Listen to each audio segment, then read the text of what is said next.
Belum lama kita diguncang kasus korupsi bansos yang menjerat Menteri Sosial Juliari Batubara. Memang melelahkan mengungkit kasus bansos ini, tapi terbukti sedikit lengah saja kasus ini sudah ngelantur tak jelas juntrungannya.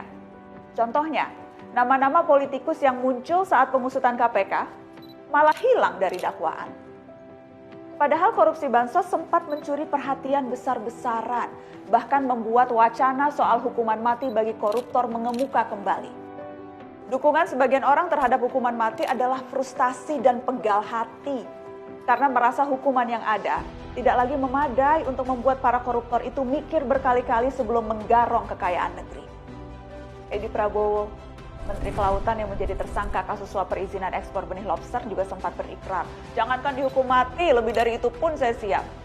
Begitu katanya, seakan gagah dan bernyali. Padahal kita sama-sama tahu memangnya apa yang lebih dari hukuman mati. Bukan tanpa alasan, indeks persepsi korupsi IPK Indonesia tahun ini merosot jatuh di urutan 102, sama dengan Gambia, lebih rendah dari Timor Leste. Menko Polhukam Mahfud MD sendiri sempat bilang, itu karena maraknya pemotongan hukuman dari Mahkamah Agung kepada para koruptor yang kasasi. Hukum yang tiba-tiba menjadi sangat pemaaf di hadapan para koruptor. Padahal tanpa dikorting pun, hukuman koruptor sudah ramah. ICW mencatat tren vonis pada koruptor rata-rata hanya 2 tahun 7 bulan penjara. Itu bahkan masih lebih singkat dari masa kuliah mahasiswa kupu-kupu yang buru-buru. Korupsi malah kadung dianggap sebagai kebajikan. Masih ingat penghujung tahun lalu, Mahkamah Agung memotong masa tahanan kasus suap Fahmi Darmawansyah.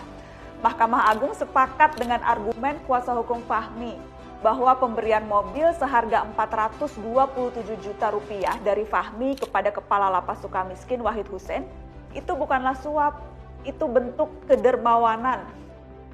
Pemberian lain seperti tas merek Louis Vuitton, ada sepatu sendal merek Kenzo, ada uang ini, uang itu, bukan dipandang sebagai gratifikasi, tapi dianggap kemurahan hati. Bayangkan betapa ngerinya bila nanti batasan itu kabur, lalu setiap penyuap disebut sebagai dermawan. Sayangnya, pada hari-hari yang paling mematahkan hati ini, kita malah ditinggal pergi Artijo Alkostar, mantan Hakim Agung yang harum namanya. Ia dikenal tegar, tegas, dan tanpa ampun tiap kali memeriksa kasus korupsi. Ia dikenal karena selalu melipat gandakan hukuman para koruptor yang mengajukan kasasi. Tidak mudah menjadi seorang Artijo di negara yang korupsinya sudah seperti jejaring laba-laba menyelinap hingga sudut-sudut rumah. Artijo sudah pergi, dan sebagaimana biasanya orang besar dan bermutu wafat, ia meninggalkan lubang yang besar. Kita bersedih, tapi tak bisa lama-lama. Bagi kamu, terutama anak muda yang belajar hukum, mungkin kini sibuk dirundung pertanyaan getir. Apa masih mungkin berjuang di jalur yang sudah demikian tercemar ini? Warisan terpenting Artijo adalah keyakinan bahwa menjadi orang berintegritas itu mungkin. Saya ingat salah satu pesan Pak Artijo saat saya berbincang dengannya 2 tahun yang lalu. Kata almarhum, jangan terintimidasi oleh lingkungan yang tidak jujur. Artijo memberi contoh betapa hukumlah yang semestinya intimidatif terhadap penyelewengan, bukan sebaliknya. Saya kutip sedikit lagi kata-kata almarhum.